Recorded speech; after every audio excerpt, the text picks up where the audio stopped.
導演彭浩翔執導嘅新片《低俗喜劇》日前就舉行觀後分享會，杜汶澤同埋Dada陳靜都有出席。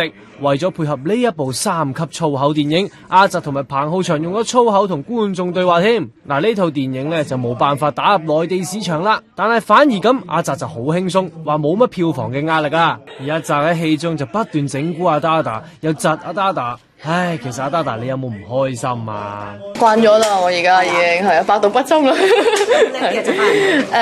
所以我忍唔住都講咗句粗口嘅。唔係啊，學到粗口。佢而家你講戲裏面係咩啊？戲入邊，有咩鋪咩？一個字咯。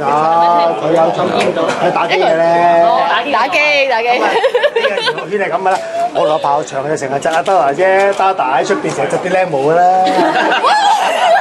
而家電影明星嚟噶啦嘛，而家收收埋埋噶啦嘛，成個輸錢得佢一個入到啫嘛，犀利過粗口啊嘛，佢嗰啲咪就係咯。